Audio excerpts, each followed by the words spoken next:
Hi, everyone. Judge Andrew Napolitano here for Judging Freedom. Today is Thursday, January 9th, 2025. Colonel Lawrence Wilkerson joins us today. Colonel Wilkerson, thank you so much for all the time and thought you have given us during 2024. Thank you for the development of our personal friendship as well as professional collaboration. It's been an utter delight, and I hope it will continue and grow in 2025. I deeply appreciate all you've done and looking forward to chatting with you as always. Well, thank you. Let me say that I appreciate what you're doing too. Thank you, Colonel. Let me start with two oddball events that have happened in the past 5 days, which connect to each other, and an issue that you and I value deeply, which is the freedom of speech. Mike Waltz, who is a congressman from Virginia and soon to be the president's national security advisor, a position that does not require an FBI background check or Senate confirmation, said about 6 days ago that the Trump administration will be very concerned about political opinions, critical of the Netanyahu government and supportive of the Palestinians. At the same time, a group of Quakers attempted to pay for a full-page ad in the New York Times, which asked the American government to stop funding genocide, and the New York Times refused to take the ad because of the use of the word genocide. Are we in for dark days with respect to the freedom of speech? Are you surprised at any of this? I am somewhat, Judge. I probably shouldn't be. I was on the Hill yesterday in the Senate Hart building with a group called Doctors Against Genocide. It's about 15,000 doctors and other medical personnel who have put themselves together to protest this. And we were accosted, I almost say attacked, just short of that, by 20 or 30 Capitol Police officers just for exercising our right as American citizens to be in, incidentally, one of the American citizens' buildings, the Hart Building in Washington, D.C., and had to take some umbrage at it. And finally, when we went in Tammy Baldwin's office and spoke with her staff, they calmed down a little bit. And later, I'll have to admit, they were pretty nice to us. But I had a conversation, I won't mention his name, with a congressman who is very sympathetic to DAG, Doctors Against Genocide, very sympathetic to them for obvious reasons. And he even mentioned the possibility that Johnson, the speaker, was going to try to orchestrate legislation that would be aimed at removing sitting members of the legislature. Think about that for a minute. Removing sitting members of Congress for what reason? You got me. They can't even have the ethics committee meet and remove one for clear ethical violations. So right now they're going to try and remove them for speech. The speech or debate clause of the Constitution was written to protect that. Of course, the First Amendment was written to keep the government out of the business of speech. Do you think the Trump administration is going to look for ways to suppress speech critical of Israel and supportive of the Palestinian cause, all of which is protected? You can stand in front of a street corner and say, I want Hamas to win, and that's protected speech. It is. I think there is a possibility that the congressman was right. He knows more about it than I do. He's heard the rumors and rumbles in the Republican Party and in the Congress in general.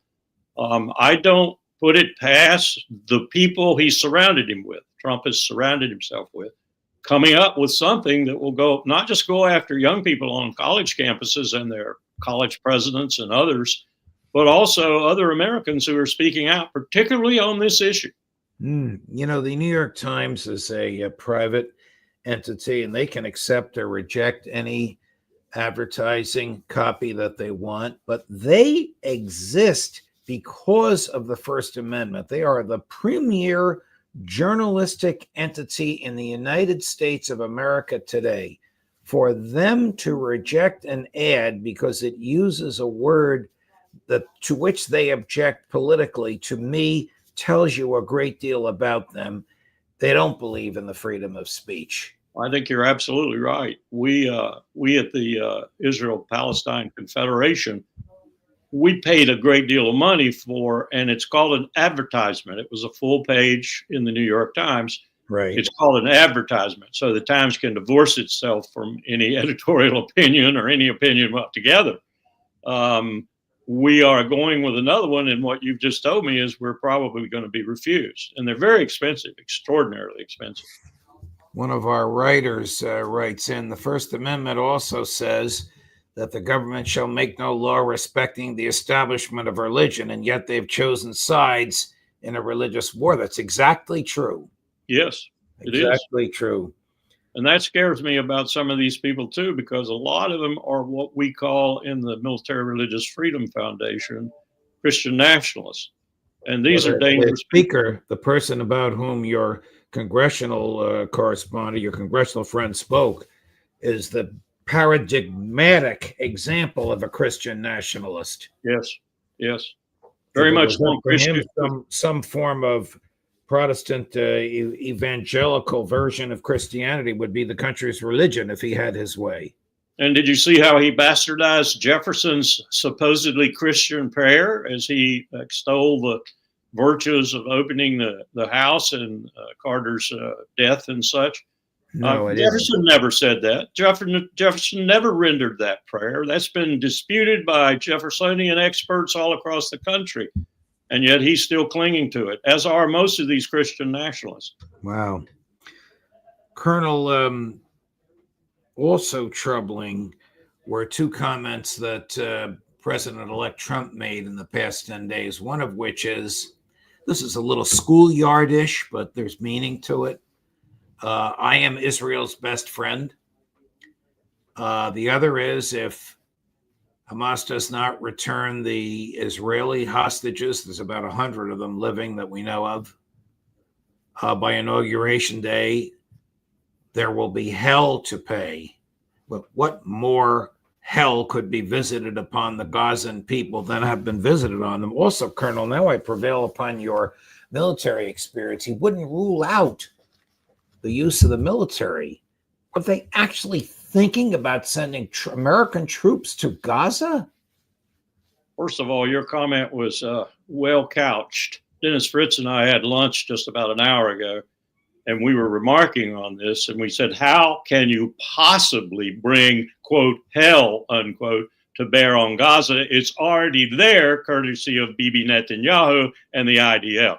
So there's no way you could intensify that short of dropping 6 or 7 nuclear weapons on them. So it's preposterous what he said in that respect. If you put U.S. troops in there, you will have mutiny. You will have mutiny because U.S. soldiers will not do what the Israelis are doing. When he says he's Israel's best friend, what more could he give Netanyahu than Biden has already given him? They're dropping 2,000-pound bombs on people living in tents. And this latest tranche is 500-pound bombs, 155 millimeter artillery rounds, Hellfire missiles, and air-to-air missiles, which really concerns me because there's only one country they need air-to-air missiles against, and that's Iran. Right. That's all included in this package. $8 billion as Biden goes out the door. He wants to put a stake in the heart of any decency Americans might think about him. Do you think he might want to start a war with Iran before he leaves in the last 2 weeks of his decrepit presidency? Nothing would surprise me about this team of Sullivan, Blinken, and Biden. Maybe they don't think this will surprise you either. This will probably aggravate the daylights out of you, but I'm going to play it anyway. And you tell me what you think of the body language in this, cut number 6. Do you, Secretary Blinken, worry that perhaps you have been presiding over what the world will see as a genocide? No, it's not, first of all. Second, as to how the world sees it, I can't fully answer to that. But everyone has to look at the facts and draw their own conclusions from those facts. And my conclusions are clear. modern American history has there ever been a Secretary of State like that. Nope. Every statement he made to the Financial Times and to that interview there not only made my blood boil, but made me want to come through the screen and smack him in the face. He's worse than Zelensky. Zelensky, a couple of days ago, said that they couldn't identify the Korean soldiers, North Korean soldiers they just killed in Kursk. And he couldn't identify them because their faces were so badly burned they weren't identifiable. Are you kidding me? Who are you trying to get to swallow a lie like that? Well, that's what Biden is doing. Those were all, the world has condemned me. He sort of admitted that, but yeah. I don't think I'm wrong. No, I don't think you're wrong either. Colonel, I don't know if you know or have encountered General Keith Kellogg. This is more nonsense. General Kellogg, whom I didn't know or even know of until he came to prominence shortly after Election Day, has been designated by President-elect Trump as his emissary for Ukraine and Russia. The general said fairly recently, maybe 7 to 10 days ago, if President Putin doesn't come to the negotiating table and seriously talk ceasefire, we will increase the level of weaponry and ammunition that we ship to Ukraine. But what kind of negotiating technique is that? I had a conversation with another person at the lunch table today, Gary Vogler, whom you may know of. Gary knows General Kellogg from his 6-7 years in Iraq. And he thinks he's a pretty smart guy and didn't do anything to disabuse Gary of that view. But when we got to talking about it, Gary, Dennis, and I, we could only conclude that this is a diplomatic ploy, a crude one, but a diplomatic ploy to try to gain more space, because let's face it, we don't have a whole lot of space. Frankly, right now, Judge, if the Russians wanted to, they could take Odessa, they could take anything along that line, they could go to the Dnieper, they could cross the Dnieper. They don't want to do that, but they could do that. And these kind of statements, this kind of negotiating tactic, ploy, whatever you want to call it, might force them to do it. And then you have not only accomplished your purpose to make the negotiations easier and more capable of your winning something from, you have foreclosed them. You are not going to have any kind of negotiations because Russia's going to tell you to pound sand. Greenland.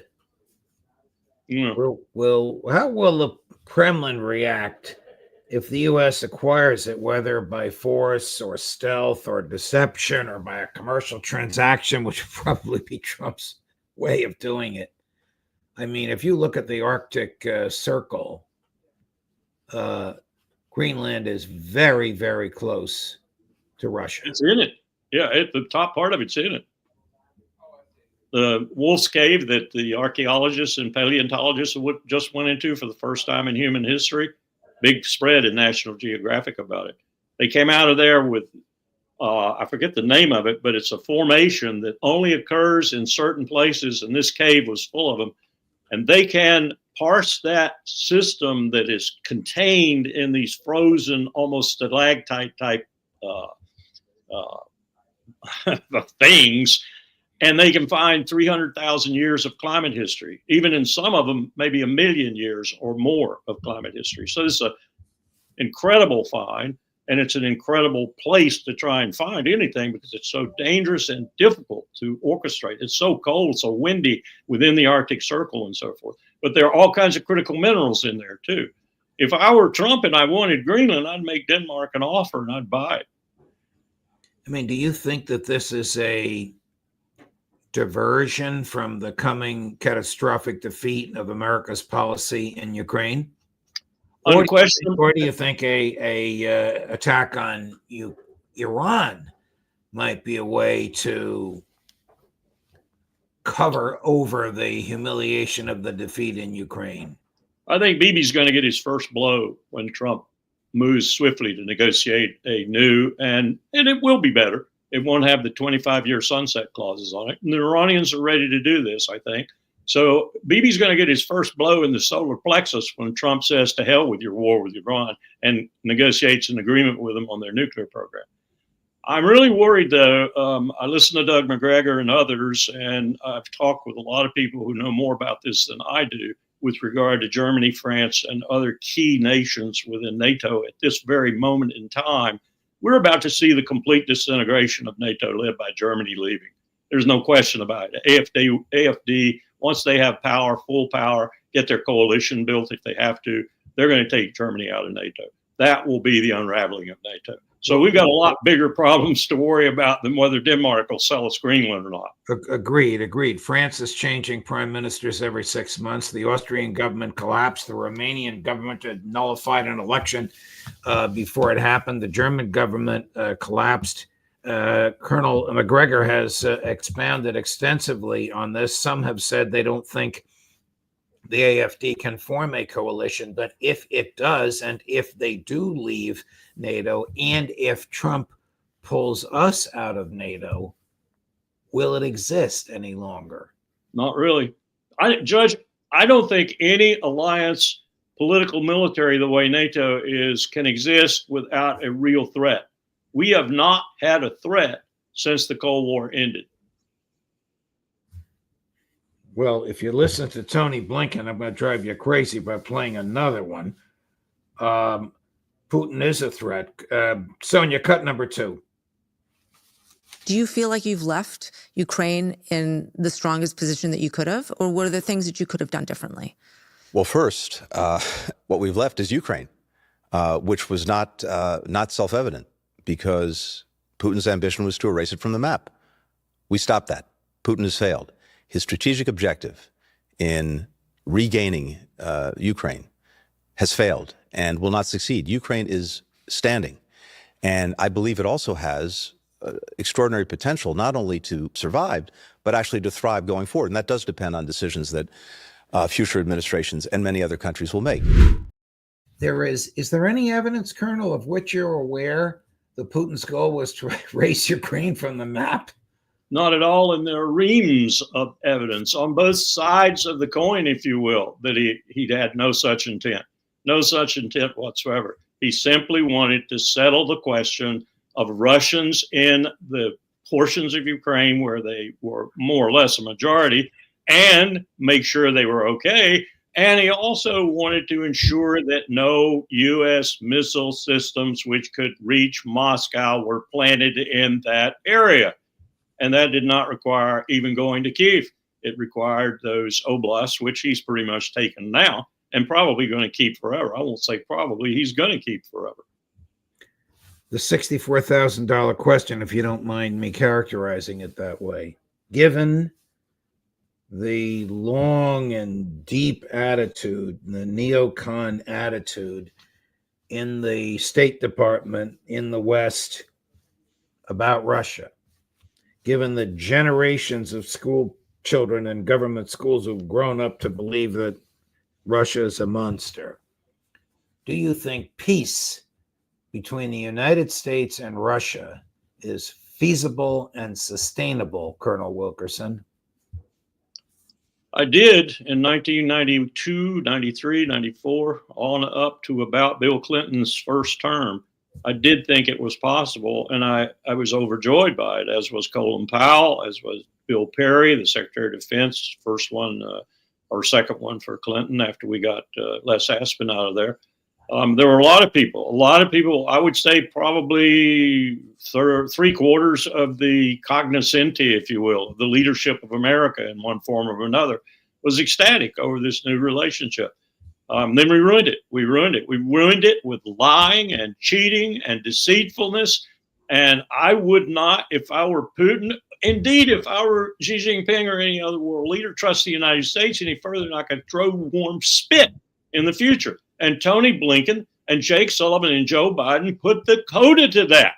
They have made this the most untrustworthy, despicable, conniving, deceitful nation on the face of the earth. And we're powerful and got nuclear weapons. That's a real frightening prospect.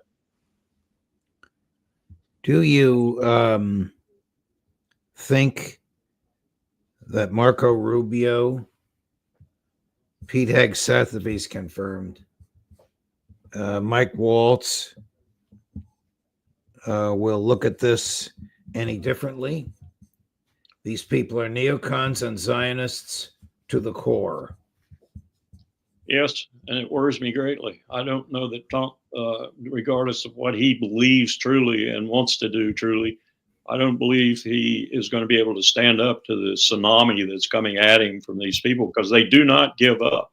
Their sole objective is not just the maintenance of the hegemony of the known world, but the extension of that hegemony, financially, economically, militarily, sanctions-wise, and all else that equates with power. That's their purpose. And I got news for them. The power is slipping away. The power is moving after 3,000 years of being in the East and led by China primarily, but lots of others like the Persians, the Western Roman Empire, and so forth. It moved into the West, and its epitome, its penultimate empire, if you will, was Britain. And then they spawned us, and now we are probably the most powerful empire the world has ever seen. 750 military bases all over the planet, a 4-star to govern each section of the globe that planet encompasses. We are unbelievably powerful, and we are fritting that power away because we're trying to preserve it. And you cannot do that. You cannot ultimately preserve world hegemony, particularly not when the power is slipping towards the east, with China as the magnet of that power. Russia is in a conundrum right now because it's in both worlds. It's in the east and the west, and it has to make up its mind. You remember Catherine's court, when John Quincy Adams, as a 14-year-old, was at Catherine's court and learned all about the Russians? They all spoke French. And then he went back as John Quincy Adams, as our diplomat there with Alexander I, and Russia was still leaning and trying to get into Europe. And it never could. Every time it was rebuffed by the French, the Germans, or someone. Well, Russia's going to have to make up its mind. Does it join this inexorable movement of power towards the east, with the magnet being China? Or does it fight it out in the middle and ultimately lose big time? That I wouldn't want Putin's decision, but he's got that decision to make. Lawrence Wilkerson, you are right at this moment at your articulate best. And I'm deeply grateful for the statements you've just made, the passion with which you've articulated them, the personal experience and intellectual fortitude that backs them up. Thank you, my dear friend. Thank you for having me on. Oh, sure. And we'll look forward to seeing you again next week.